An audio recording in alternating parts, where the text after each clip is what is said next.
Hello বন্ধুরা, সবাইকে স্বাগত জানাচ্ছি ঢাকা লেভেন ইনস্টিটিউটের এই নতুন ভিডিওতে। আজকে আমি একটি ল্যাপটপ মাদারবোর্ড রিপেয়ারিং করে দেখাবো। আজকে এই মাদারবোর্ডটি হচ্ছে লেনোভো G50। এই মাদারবোর্ডটির প্রবলেম হচ্ছে নো পাওয়ার প্রবলেম, আর এটি একটি শর্ট মাদারবোর্ড। আমি আজকে দেখাবো কীভাবে মাদারবোর্ডের শর্ট ছোটাতে হয়। তো আজকের এই ভিডিওটি খুব গুরুত্বপূর্ণ হতে যাচ্ছে, আপনারা মনোযোগ সহকারে এই ভিডিওটি দেখবেন, তো উপকৃত হবেন।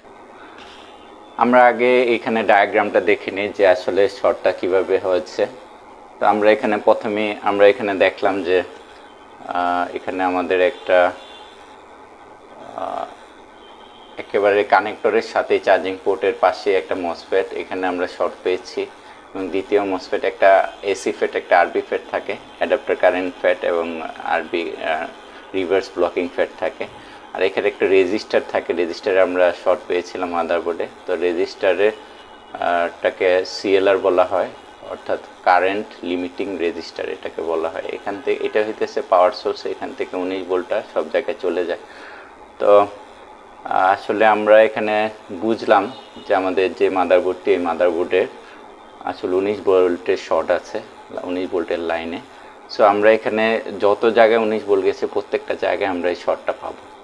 সো আমরা যেই সব জায়গায় পাবো, যেমন এখানে আমরা দেখতেছি যে এখানে সিএলআর থেকে ভোল্টেজ যাবে হইতেছে চার্জিং সেকশনের 19 ভোল্ট আইসা এখানে হাই মসফেটের চার্জিং সেকশনে হাই মসফেটের ড্রেনের সাথে দুইটা ক্যাপাসিটার আছে, প্লাস ড্রেনেও শর্ট থাকবে।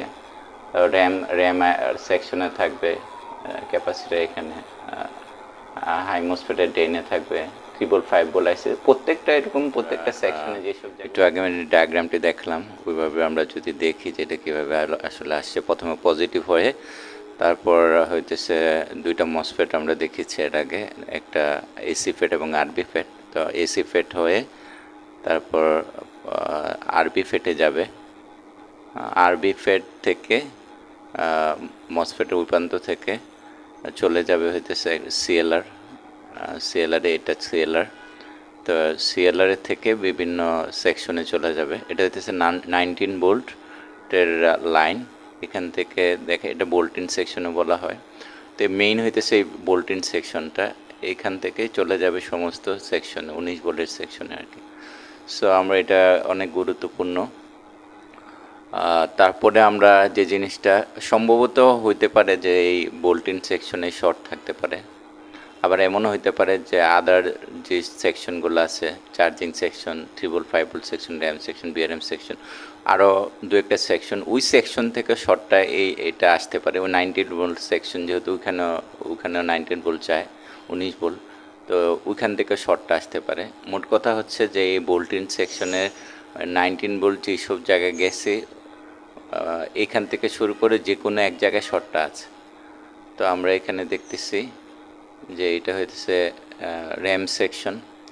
তো র্যাম সেকশনে যে এখানে আমরা দেখতেছি দুইটা মসফেট, এই যে কয়েল, তারপরে এখানে আবার আছে একটা ক্যাপাসিটার আছে।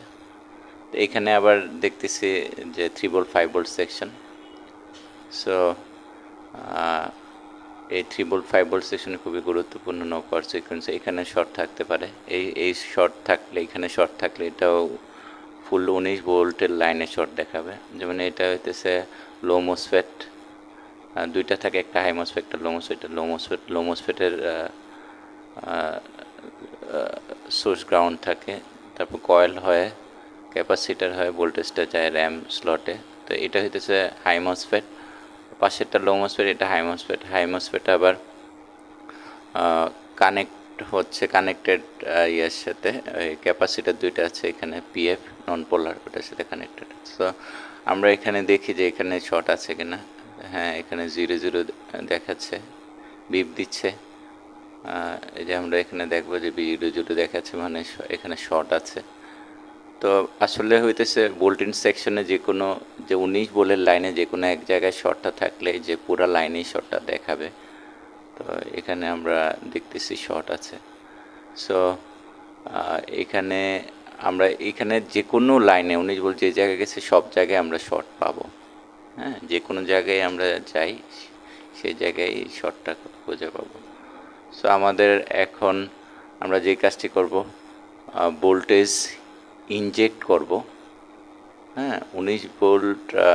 তো আমরা আগে দেখেছি যে এই 19 ভোল্টের লাইনে ভোল্টেজ ইনজেক্ট করব। ভোল্টেজ ইনজেক্ট করার ক্ষেত্রে আমরা যেহেতু সিএলআর একটি গুরুত্বপূর্ণ পয়েন্ট, এই সিএলআরেই আমরা 1 থেকে 2 ভোল্ট বা 2.5 ভোল্ট যতটুকু পারি অতটুকু দিব। 1 ভোল্ট থেকে 1 ভোল্ট থেকে শুরু করাটাই ভালো।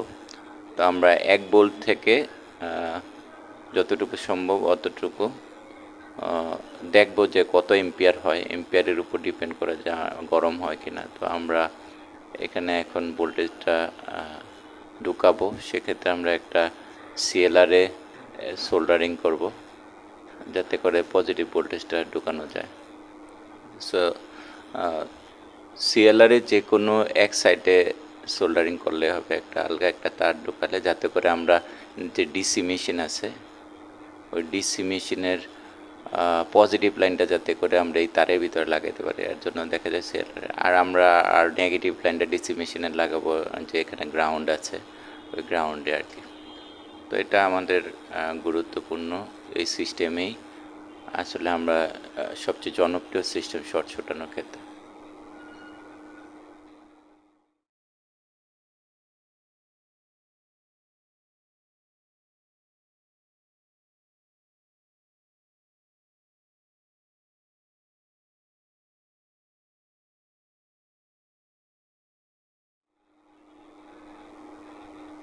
তো আমরা এখানে যেসব জায়গায় শর্ট হতে পারে ওই সব জায়গায় দেখা যায় একটু থিনারে তুলে থিনার লাগিয়ে তো আমরা একটু দিয়ে রাখি, ভিজে দিয়ে রাখি। আর যখন এটা হিট হবে যেই পাশটা শর্ট, তখন দেখা যায় ওইখান থেকে ধোঁয়া উঠবে বা শুকায় যাবে।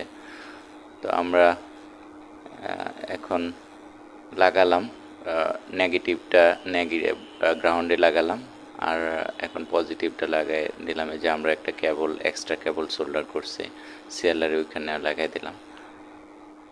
আমরা এখন 2 থেকে 2.5 ভোল্ট বা 1 থেকে শুরু করা যেতে পারে। 1 থেকে 2 ভোল্ট বা 2.5 ভোল্ট দিয়ে আমরা করলাম, ভোল্টেজ ঢুকালাম। এখন দেখি যে আসলে পাশটা গরম হয় কিনা, কোন পাশটা গরম হয়। তো আমরা এই ভোল্টিন সেকশনের পাশেই দেখছি যে একটা পিএফ আছে এখানে, সিরামিক ক্যাপাসিটার।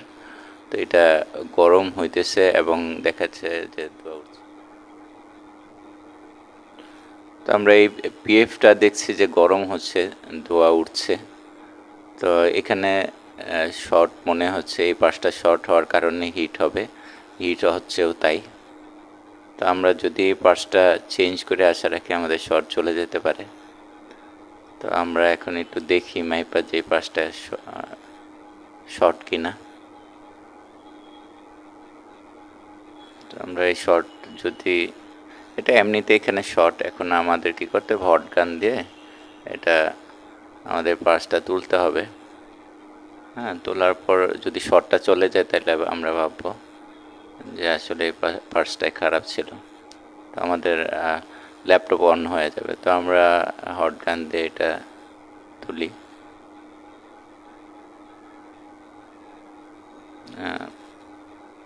আমরা তুলে ফেললাম। এখন আমরা এখন দেখতে পারি যে আসলে এখানে যে শর্ট ছিল এই শর্টটা কি আছে নাকি শর্টটা চলে গেছে। তো আমরা একটু দেখে নেব যে শর্টটা আছে না চলে গেছে। শর্টটা যদি চলে যায় তাহলে দেখা যায় আমাদের কাজ ওকে হয়ে যাবে। তো আমরা এখন দেখি যে পাশটা আসলে কি খারাপ ছিল কিনা, শর্ট ছিল কিনা। হ্যাঁ, এখানে 0 দেখাচ্ছে, মানে পাশটা শর্ট ছিল। তো এখানেও দেখি যে আমরা এখানে শর্ট আছে কিনা বোর্ডে। তো আমরা এখানে দেখছি যে বোর্ডে স্টিল এখনও শর্ট আছে, মানে এই পাশটা হয়তো খারাপ কিন্তু তারপরে এখানে আরও শর্ট আছে। আমরা আর একটু এখানে দেখি, এখানে দেখছি যে 0 বিপ দিচ্ছে। তো এটাও স্টিল নাও এখানে বোল্টিন সেকশনে শর্ট আছে, এখনও শর্টটা যায়নি। তো আমাদের আবার বোল্ট ইন করতে হবে। বোল্ট ইন করার পর যদি দেখা যায় যে শর্ট চলে গেছে, তাহলে একমাত্র তখনই অন হবে, এছাড়া শর্ট থাকা অবস্থায় ল্যাপটপ অন হবে না। তো আমরা এখন আবার ঢুকালাম, ভোল্টেজ দিলাম। তো এখন দেখি যে এখন কোথায় শর্ট। আমরা একটু এখন দেখছি যে জায়গায় এটা অলরেডি যেহেতু ভোল্টেজ একটু বেশি দেওয়া, এম্পিয়ার বাড়া ছিল, তো এখানে আলগা হয়ে গেছে ইয়েটা পিএফটা, মানে এটা শর্ট গরম হয়ে আলগা হয়ে গেছে আর কি। তো এই পিএফটা শর্ট, তো পিএফটা উঠে গেছে, শর্ট চলে গেছে। তো আমরা এখন দেখবো যে শর্ট কি চলে গেছে কিনা।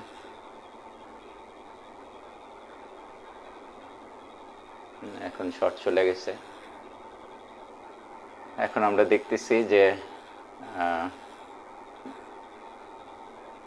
এখন ল্যাপটপ অন হয়ে গেল, শর্ট চলে গেছে, এখন ল্যাপটপ ঠিক হয়ে গেছে। তো আমরা এখানে দেখলাম যে আসলে কিভাবে মাদারবোর্ডে শর্ট ছোটাইতে হয়, আর এটা খুবই গুরুত্বপূর্ণ একটা ভিডিও ক্লাস। আপনি যারা আসলে ল্যাপটপ রিপেয়ারিং শিখতেছেন তাদের জন্য খুবই গুরুত্বপূর্ণ। আশা রাখি ভিডিওটা ভালো লেগেছে। আর যদি ভালো লেগে থাকে তাহলে চ্যানেলটি সাবস্ক্রাইব করে নিন। Thank you very much for watching this video.